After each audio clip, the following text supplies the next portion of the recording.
আনন্ত আম্বানির সঙ্গীত অনুষ্ঠানে কেন বচ্চন পরিবারের এবং শাহরুখ খানের ফ্যামিলির কেউই আসেনি? ভিতরে ভিতরে কি কোনো ঝামেলা চলছে?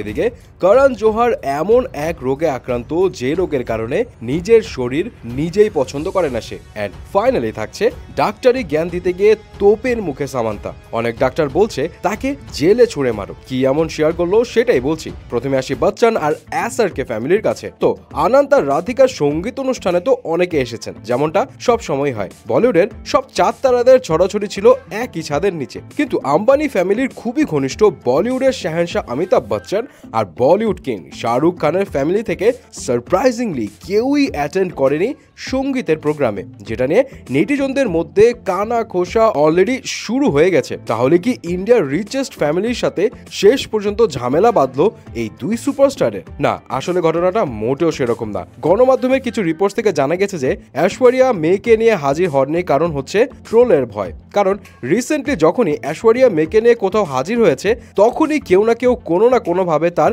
মেয়েকে নিয়ে হাসাহাসি বা ট্রল করেছে। আর এসব কিছু অ্যাশের মেয়ে আরাধ্যার উপর একটা বিরূপ প্রভাব তৈরি করছে, যে কারণে সে একটু অ্যাভয়েড করছে মিডিয়াকে। আর এছাড়া যখনই পুরো বচ্চন ফ্যামিলিকে একসাথে দেখা যায়, তখনই মাথা চাড়া দিয়ে ওঠে বচ্চন পরিবারের ভাঙার গুঞ্জন। আর এই কারণেই বচ্চন ফ্যামিলি সঙ্গীত অনুষ্ঠানে অ্যাটেন্ড করেনি। তবে মেন বিয়ের অনুষ্ঠানে তারা ঠিকই প্রেজেন্ট থাকবে। অন্যদিকে শাহরুখ খান পুরো পরিবার নিয়ে ছুটি কাটাচ্ছেন ইউএসএতে, আর সেখানে ছুটি কাটানোর পাশাপাশি কিছু বিজনেসের কাজও করছেন। জানা গেছে যে ইউএসএতে একটা ক্রিকেট স্টেডিয়াম বানানোর জন্য তিনি ইনভেস্ট করবেন। তবে শাহরুখ খান উপস্থিত থাকবেন মেন বিয়ের অনুষ্ঠানে। এবার আসি করণ জোহরের কাছে। এদিকে করণ জোহর জানালেন আজব এক রোগে ভুগছেন তিনি। এটি একটি মানসিক রোগ, যার মেডিকেল টার্ম হলো বডি ডিসমরফিয়া।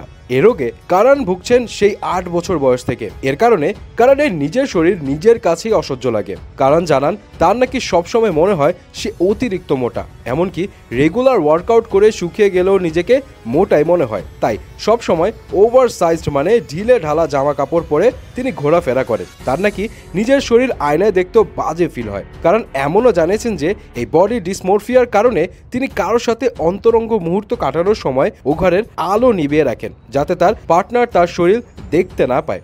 অবশ্য কার সাথে অন্তরঙ্গ মুহূর্ত কাটান সে ব্যাপারে কিছু বলেনি। তার বডি ডিসমরফিয়ার কারণে প্যানিক অ্যাটাক পর্যন্ত হয়েছে। নিয়মিত ওষুধ খেয়ে তিনি ভালো হয়েছেন। করণের ভাষ্যমতে এই রোগ করণের মানসিক অবস্থার একদম 12টা বাজিয়ে দিয়েছে। যাই হোক, করণ দ্রুত সুস্থ হয়ে উঠুক। এখন অবশ্য করণ ব্যস্ত আছে ধর্মা প্রোডাকশনের আপকামিং মুভি ব্যাড নিউজের রিলিজ নিয়ে। আসছে 19 জুলাই মুক্তি পাবে এই ফিল্ম।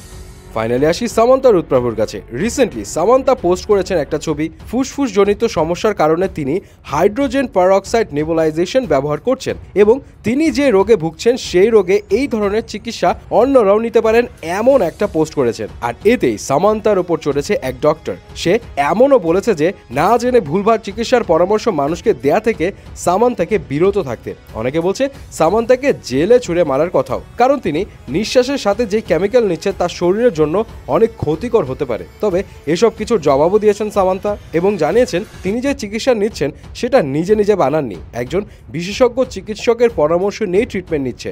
আর এর আগেও তিনি একই সমস্যার জন্য আরও চিকিৎসা নিয়েছেন, যেগুলো খুবই কস্টলি, কিন্তু এই পদ্ধতিতে খরচ অনেকটাই কম। তাই তিনি শেয়ার করে ভাবছেন সবার কাজে দিবে। তবে সামান্তের এই কথার পরেও অনেকে থামেনি। কেউ কেউ বলছে সামান্তা যে ডক্টরকে দেখাচ্ছেন সেই ডক্টর সামান্তাকে দিয়ে ব্যবসা করছেন। সামান্তার স্টারডমকে কাজে লাগিয়ে তিনি মানুষকে বিভ্রান্ত করছে।